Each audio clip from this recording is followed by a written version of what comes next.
Hi friend, welcome to today's reading. I am starting a new series where I'm going to be doing intentional readings. So what does that mean? All of my readings, of course, are intentional, but most of the readings that I post on YouTube are pick a card readings, meaning I set a general intention and then you choose a pile, a group, and from there on the messages vary. What I want to do is set intentions for us to tackle something together. So for this video, we're getting into a reading to help your racing thoughts. If this video has found you, it might be something that you need to hear. If this title is calling you, if this feels like something that could be helpful for you, stick around and just see how it makes you feel. It works just the same as with a pick a card. If it doesn't resonate, that's okay. There will be other readings that will resonate. It is a general reading. So let's get into it though. I want to pull some cards and we're going to take our time with this. We're really wanting to kind of uncover the energies that we're struggling with and work through them together. So this is a reading for anyone struggling with racing thoughts, how to calm our racing thoughts. So let's get some messages around that. This is a reading for anyone who is struggling with racing thoughts. Immediately, like multiple cards want to come out. I'm going to take this one. Okay, we have Danger. This card is a little bit different from a regular traditional tarot deck, so there are some variations in some of the cards. We have the Six of Swords.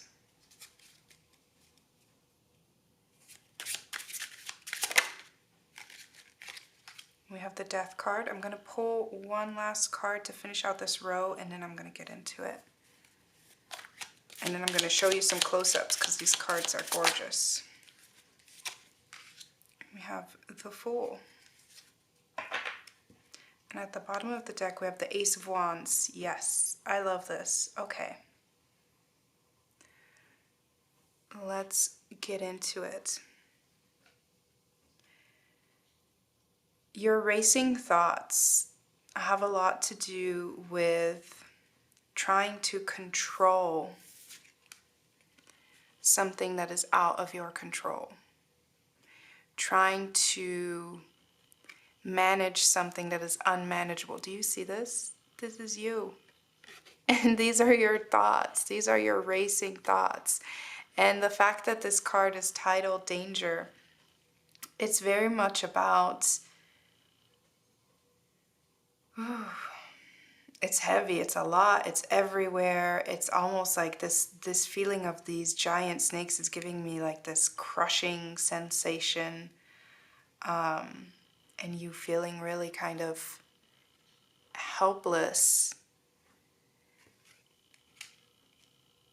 These racing thoughts come from a place of fear, but also more so from a place of control.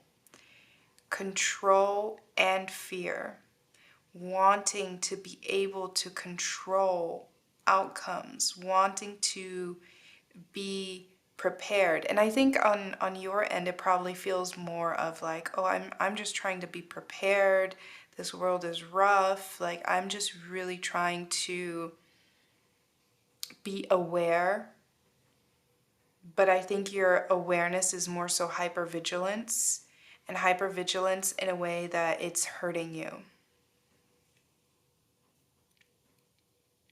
So in an attempt to kind of calm down these racing thoughts, I do see that we need to kind of focus on learning to navigate the things that we cannot control. I'm getting a song lyric, but it's not in English, so give me a second to translate it. It says, I can't change the winds, I can only change the sails. I can't change the winds, I can only redirect the sails, right? Because the sails is what determines which direction we move in.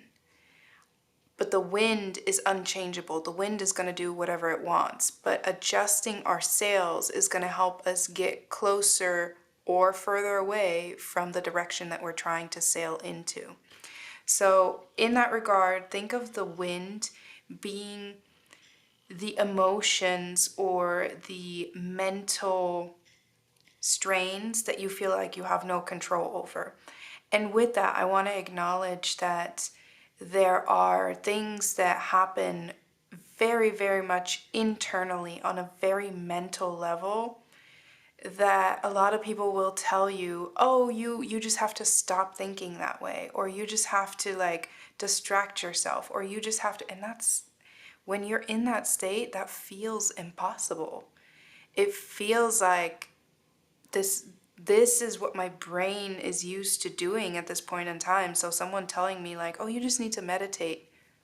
What good is that? What good is that? So what we need to figure out is kind of like the loopholes of that situation, right? Because somebody will tell you like, oh, you just need to meditate and just turn off your brain. And it's like, well, when we're dealing with racing thoughts, that exactly is the issue, right? So what we need to do, because we cannot change the wind, even when the wind is not external from us, even when the wind is the motions that our brain is creating internally. First of all, not everyone has control over their brain chemistry. Anxiety and depression in forms of actual debilitating chronic illnesses are very real. And I'm not going to tell you that just changing your attitude is going to fix that. Absolutely not. So what we want to recognize is that even in situations where there are things that feel and very much are out of our control, we need to figure out what areas are within our control. And when it comes to racing thoughts specifically, there are going to be many thoughts that, if you think of your brain like a highway, where it's like these are pathways where these thoughts have been racing possibly every quiet moment that you get. So they're very used to going the same direction, going over and over in these same loops. So we need to find or build exits on that highway. And even if it's just a small detour is going to help you regain a sense of control. So if there's this thought pattern highway, if we can create a small detour where even just for a moment you get to control which way it goes, and even if we get back on that highway, it's okay. Because now you know you've created a detour, you've created an exit, and you can strengthen that by repeating that. I'm really hoping this makes sense. So after the Six of Swords, which the Six of Swords represents an energy of moving on to calmer waters, after the Six of Swords we have the Death card. And the Death card, even though it looks very ominous here, the Death card always represents the ending of a cycle that is necessary to ignite a new cycle. And here is the new cycle. We have the Fool card and we have the Ace of Wands. And look at this beautiful Ace of Wands. I'll show you the Fool card in a second. And look at underneath it is the Four of Wands. I love this. But look at this beautiful imagery of this Ace of Wands. If this isn't peaceful, I don't know what is. Ever since I was a teenager and I started using a guided meditation, it was something that I downloaded on LimeWire. That's how old I am. Um, there's this guided meditation that I listened to, and that guided meditation instructed me to imagine a very specific scenery. And it was a blue sky with a couple of clouds and a green, like this green hill. Ever since I established that place, whenever I meditate, whether it is with a guided meditation or whether I spend some time just in stillness, whenever I need to really, really tap into like a calm space, I go to that same place that I created in my mind when I was a teenager. I go to that same space. It has not changed. It looks the same. And this kind of almost reminds me of it. There's no trees in mine. I should probably add some trees, huh? There's no tree in my imagery, but this very much is giving me this feeling of coming to a place of somewhere where you feel really safe. Creating a safe haven in your mind is really the journey that we're taking on. Because right now, in your mind with those racing thoughts, I'm telling you, it's a highway, right? And what we are trying to do is create an exit that leads us to a grassy patch where we can just take a break.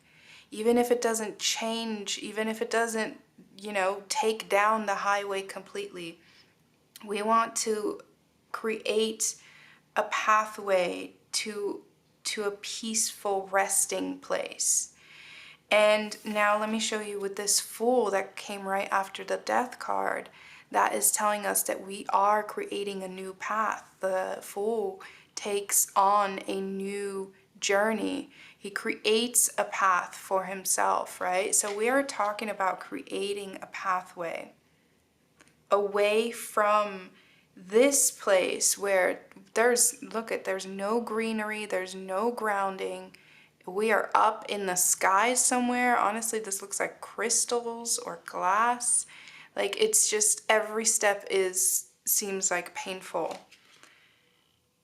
I'm gonna pull some more cards, but I do want to say that this Ace of Wands, I think creating this diversion is really going to help us create a safe place, because the Ace of Wands is about creation, and it is about like finding like your fire again. And so I really feel like this is something that we're embarking on to help us create a safe space within our minds.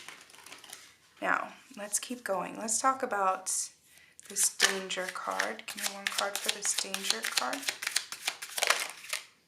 I said one.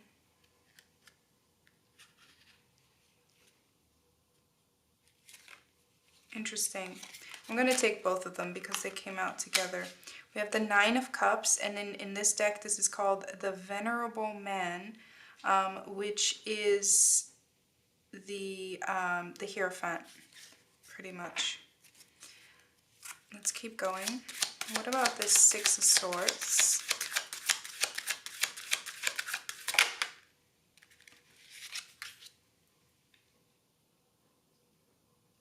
We have the Page of Cups.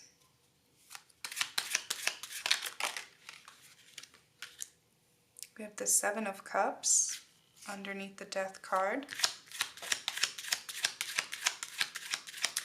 We need to cut out stimulants. We're being overstimulated. Especially, I want you to pay attention to when your thoughts are racing. Most of us experience this. We have the Five of Cups underneath the Fool. And then we have Courage. Oh my God, look at this beautiful imagery. Oh my God, I love this so much. Okay, here, look at how small we are. And the snakes are multiples. And this is really, really overwhelming. After we go through this process of creating kind of like a shortcut or a respite for ourselves, look at where we end up.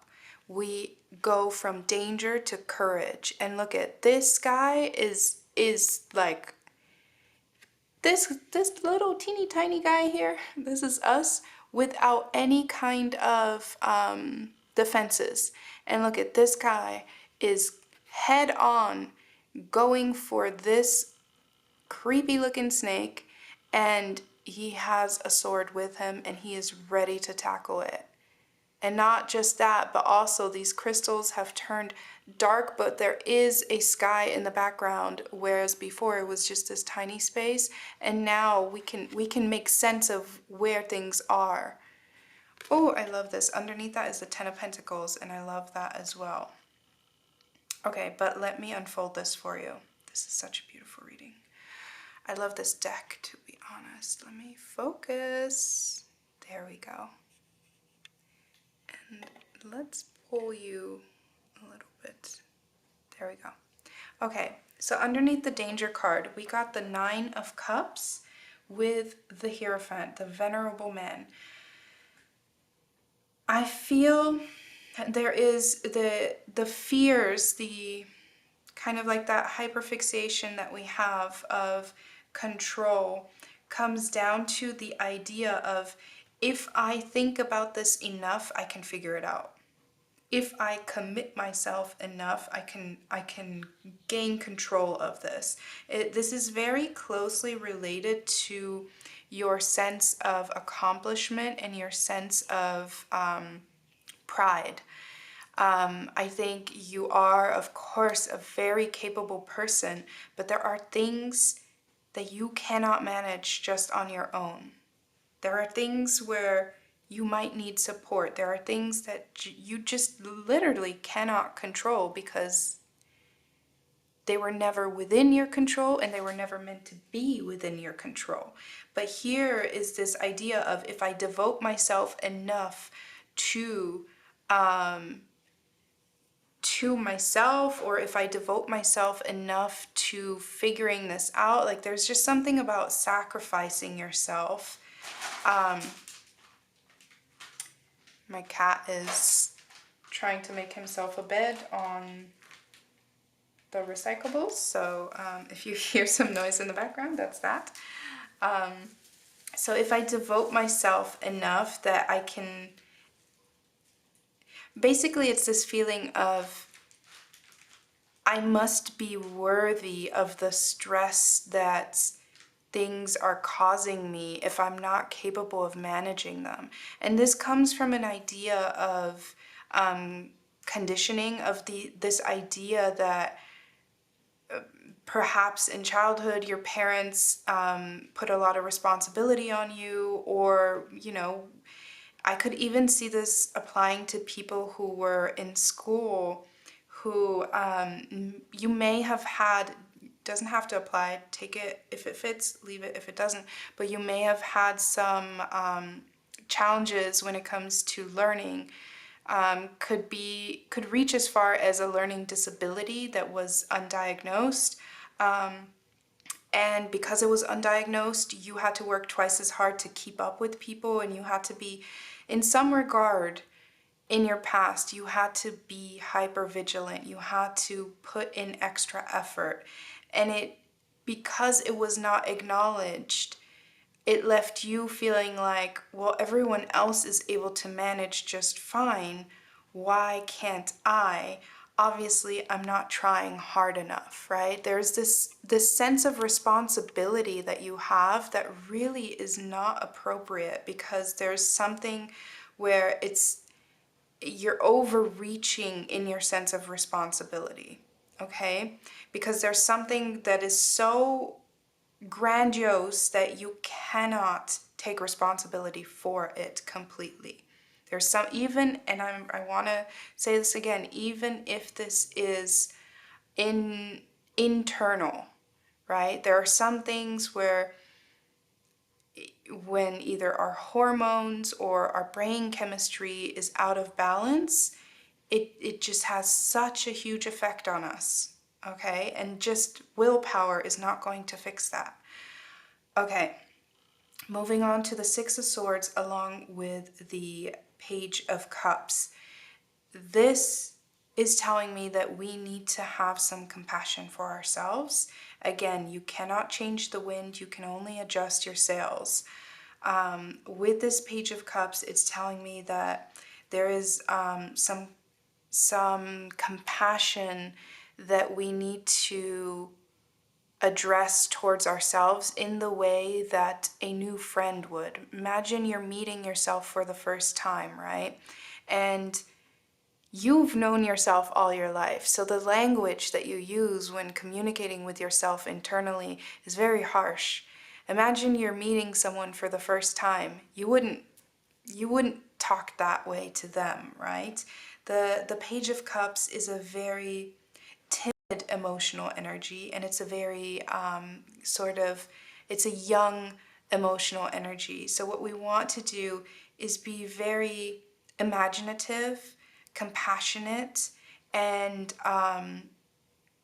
really kind of dreamy when it comes to trying to direct our energies somewhere else, direct our focus somewhere else, right? So when our thoughts are racing like this, what we want to do is focus on, again, creating an exit on that highway. It comes with an imaginative energy. So what I'm picking up on here is when you are facing these very real, overwhelming, racing thoughts, can you take a moment to distract yourself through imagination? Distract yourself through imagination, meaning, can you let go of the real world for a moment and maybe just come up with a narrative, come up with a story, come up with something else, create something. You could come up with a song, you could come up with a poem.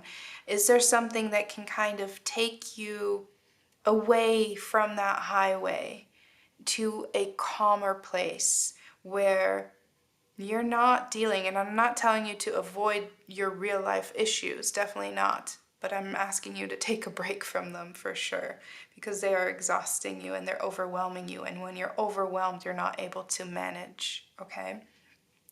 Moving on to this Death card with the Seven of Cups. Again, we are trying to move towards something where we leave something that doesn't serve us, which is the idea of like, I can manage it all if I just try or devote myself hard enough. We're trying to leave that in the past. The Seven of Cups is also an energy of being overwhelmed, having too many things running in your mind, especially emotionally. It's being completely overwhelmed with possibilities and probabilities. And so what we want to do, again, is acknowledge that we need to focus on one thing, and preferably let's focus on something that makes us feel nice. It doesn't have to be the solution to all your problems, just something, when you're caught in these racing thoughts, something to shift your focus on, something that makes you feel good, something that makes you feel good about yourself, or just something that makes you feel good in general. The Fool card came out with the Five of Cups. The Five of Cups, we always want to remember that the Five of Cups is about 3 cups being spilled, but 2 cups still standing. I like that in this imagery we see an older, wise man talking to a younger man. And I feel like that imagery really kind of resonates with the idea of, even when 3 cups have been spilled, even when time has caused this man to age, what has come with that is the wisdom of experience, and he is now able to share that with this young man. And so there is something about, especially when we have racing thoughts, oftentimes what we end up doing is replaying. We think, it is a fair saying that the best predictor of the future is the past, right? But we think because we know the past intimately that we can know the future intimately, and we cannot. We cannot predict the future, and I say that as a tarot reader. I will not predict the future. I can tell you what the energies are picking up. I can tell you potential, but you have free will and everybody else in your life has free will. So no, we cannot predict the future. Nothing, the future has not happened, and the future is not set in stone. And so to waste your time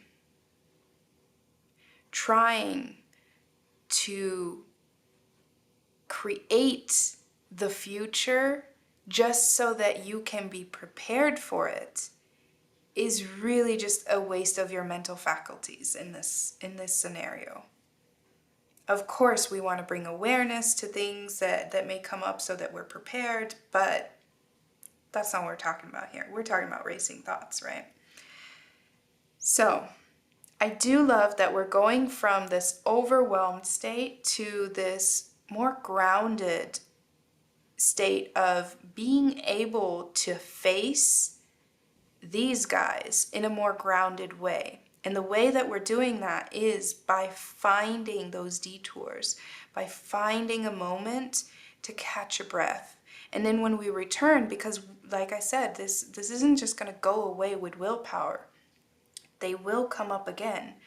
But what we want to acknowledge is that when they come up again, you can feel more empowered because you know that you can turn away. You know that you can create an escape for yourself wherever you are. Wherever you are. I'm almost getting this imagery of having like a little gadget that creates like a little portal. And when these snakes sneak up on you, you use your gadget, you create a portal, and you jump, and then you're in that really peaceful meadow. Okay, I'm gonna roll some dice and see if we can get some more energies, and then we're going to pull some oracle cards. We have the first house. We have, let me put these here. We have Aries and we have Mars. I love this. Mars rules Aries, so those are very, very much similar energies, and the first house actually is governed by Aries. This is very much like, let's take control. Let's take control. But it's funny because of course I'm telling you, like, we have to surrender, but we take control over only the things that are within our control, right? We take control over the sail. The first house is the house of self. Aries is a cardinal energy. Aries is a leader energy. So it's facing head on. This is very much, this courage card is very much this energy. It's facing head on the things that really scare us instead of running from them. Because as we see, if we freeze up and get this idea of, well, I don't have anywhere to hide, so I just have to like let them run free, we stay in this cycle. When we, and I just said instead of running from them, but when we run away to a hiding point to kind of regain our focus and then return to face them, that's a whole different strategy that we're coming up with. Because on one hand, you have freeze up and let your fears overcome you. On the other hand, you have trying to outrun them. And neither of that is going to work. So freezing up and let them overcome you would be succumbing to your racing thoughts and just letting them race. The other option would be choosing only distraction. Only distraction, meaning choosing substances or trying to distract yourself with media, with people, with experiences. Like, this is very much just, this imagery right here is very much giving me just like not wanting to face it at all. What we're trying to accomplish here is a middle ground. You being able to get away from this for a moment enough so that you can kind of regain your strength so you can face it. Okay, let's see. What oracle cards? I kind of want to get some insight on how to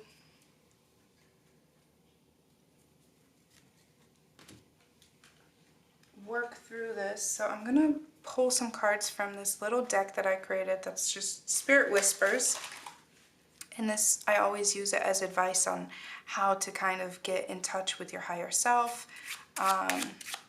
Let's see what comes up. How can we address our racing thoughts?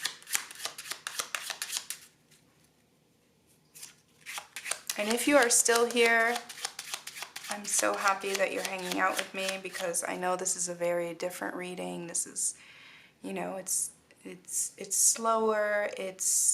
I'm really trying to kind of create the kind of readings that I needed a long time ago. So if this resonates with you, I really hope that it helps.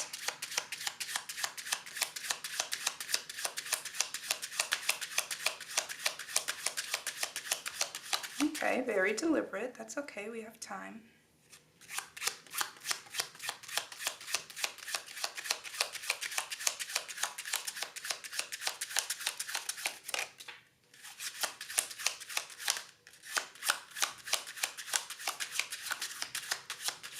Oh, that's too many. But I will take this one. We have oils and plants, which immediately is making me think of essential oils, because oils from plants. Let's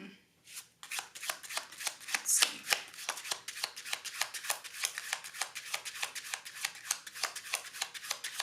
With oils, and especially essential oils, I'm also thinking of when you have those moments of racing thoughts, because that can happen anywhere, right? That doesn't just happen when we're alone.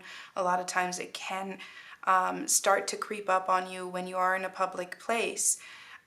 So you might want to, this little escape, right? This little Page of Cups and the Ace of Wands that I was talking about, like creating a little escape for yourself, you might want to combine that with the scent of an essential oil that then can help you recall that in moments where you really need it, where you're really having a hard time reining in those thoughts. You can create kind of like a connection between a moment of calm and a certain scent. So especially, for example, lavender, which already has calming properties in itself, anytime that you spend some time trying to get in a place where you feel really good, whether it's because you're creating something, you're doing something, or whether it's because you're meditating and you're trying to envision like a safe space, be conscious of using like lavender oil.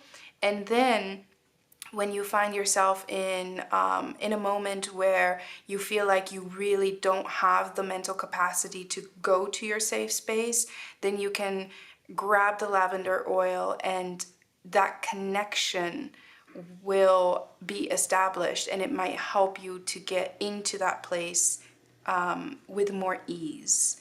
I hope that that makes sense. And then with plants, you might want to focus on plants. You might want to work with specific plants, or you might want to spend time like trying to foster a green thumb, trying to really, you know what I'm being called to think about is that there are studies that show that when we talk sweetly and nicely to our plants, they grow better and it helps them. And oftentimes we think that plants are just, you know, oh, it's a living thing, but it doesn't have a personality or it doesn't have feelings. And so adopting a plant and speaking to it nicely, especially when you're having moments of racing thoughts, might really be helpful for you. Just, you know, spending some time and speaking nicely. If you are having a hard time speaking nicely to yourself, try speaking nicely to a plant. And watch it grow and bloom, and it just creates this sense of pride.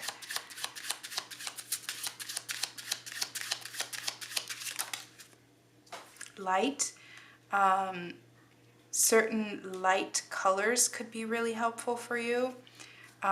It's funny because these are definitely things that I've done in the past when I was struggling.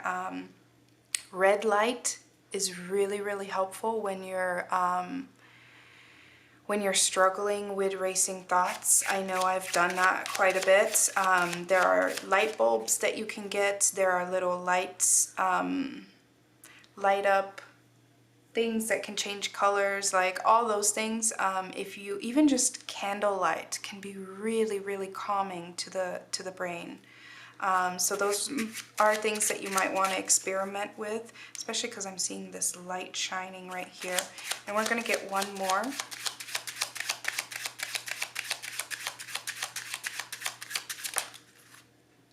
And we have affirmations, absolutely, chanting.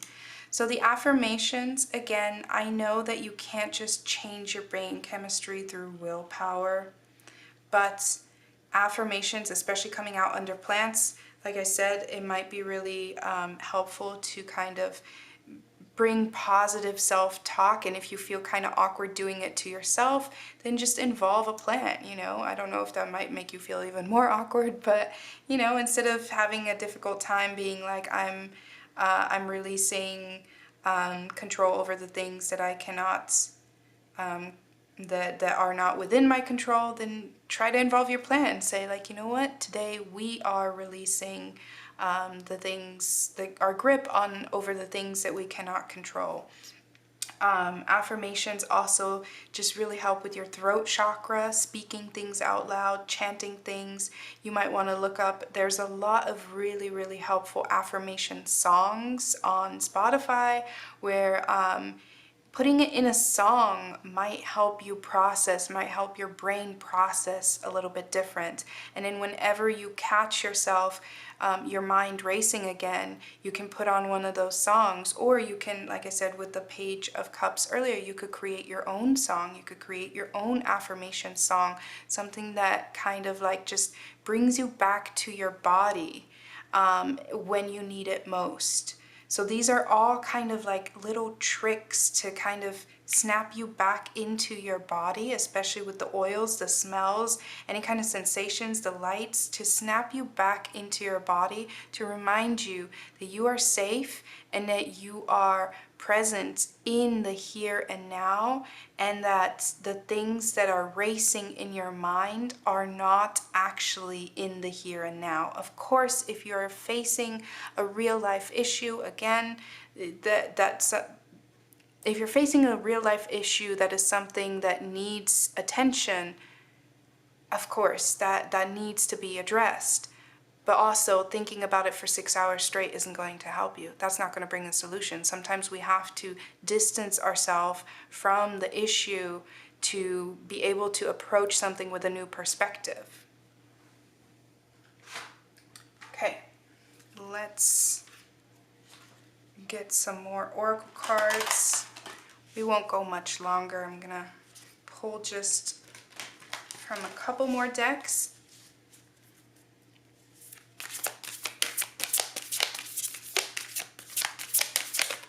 Oh, I think that was 2. Yes. Oh, yes. Beautiful. This goes really nicely with the 7 of Cups.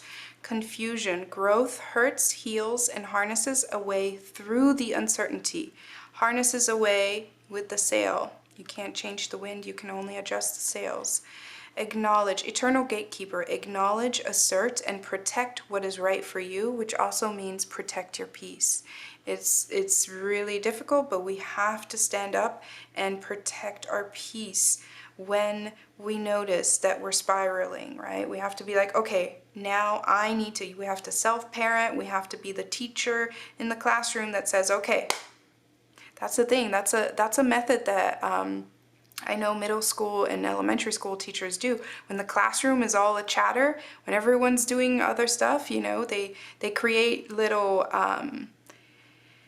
things that catch the kids' attention so that the kids know, oh, wait, now we need to focus. They either do like a little song, and whenever the kids hear that song, they know they need to calm down, right? That's what we're trying to do. And that's not to infantilize your very smart brain, but sometimes we gotta trick it.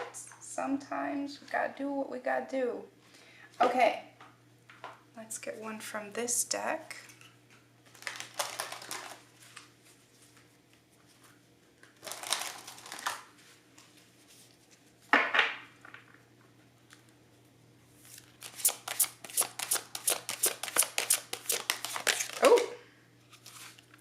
Oh, I like this. Look at, we have the Lovers and we have the Sun in eclipse. The Sun in eclipse always reminds me that things are temporary. The Sun being eclipsed is the moon moving in our line of sight in a way that it covers the sun from our perspective. But it doesn't actually cover the sun, right? This is just from our perspective. And it moves. But imagine, and if you've heard me say this before, I'm going to say it a few more times throughout my tarot career. But imagine being in an age where information was not as easily disseminated as it is now on the internet, where everybody knows, oh, an eclipse is coming. Imagine you had never heard of an eclipse, and one day you're out in the fields and you're working and something starts covering the sun.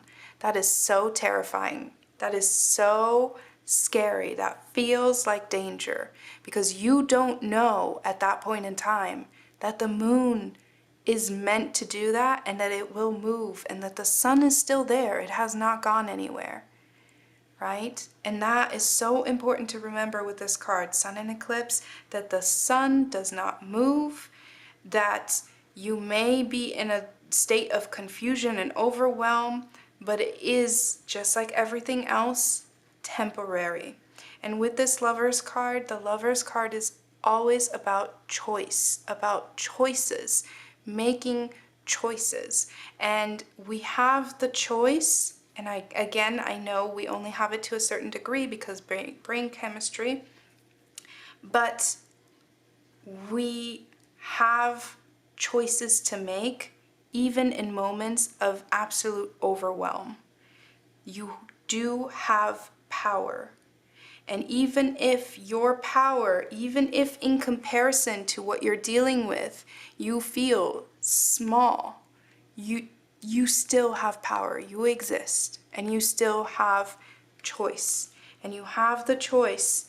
What we're seeing in this reading, the choice that we want to enact is to step away, regain our confidence and our focus, and then come back to what is ailing us. Trying to see if I was picking up anything else from this Lovers card, but I think that's pretty much it. So I'm going to pull one last card from this Oracle deck, of which I like to read from the booklet, because it always serves as kind of like a unbiased confirmation, usually. So let's see, one last Oracle card for this reading.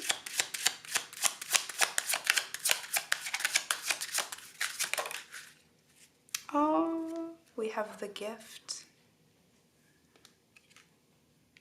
I'm going to put that right there, and let's read it. That is number 23, which I saw earlier. We have number 32 here, 23 here, 5. We're changing how we are approaching this, this overwhelm. The Gift. Whimsy, excitement, curiosity, gift. I had mentioned curiosity with the Page of Cups, and also the Fool is all about curiosity and whimsy. Under a snowy sky, a woman with feathered hair holds a little box. What is inside the box? We don't know for sure, but it seems to be a gift. Simple on the outside, but perhaps magical within. We can only imagine what would happen if we could tug the string and peer inside. Would it be the fulfillment of an old wish? Remember the curiosity we have before opening presents, the magical space between dreams and truth. A gift reminds us of the excitement we have in these special moments. I would love to connect this back to this Danger card. because racing thoughts is often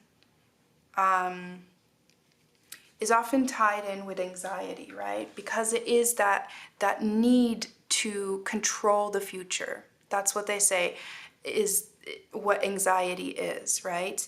And it creates this feedback of tension and release whenever we feel anxious and we want to control something.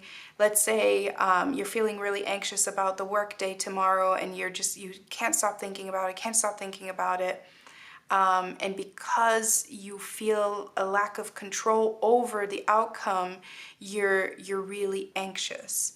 So what we are trying to do with this Page of Cups and this creating an exit, creating a space for us to calm down, what I mentioned earlier, what we're trying to do is bring more curiosity, bring more whimsy, bring more excitement back into our thought process.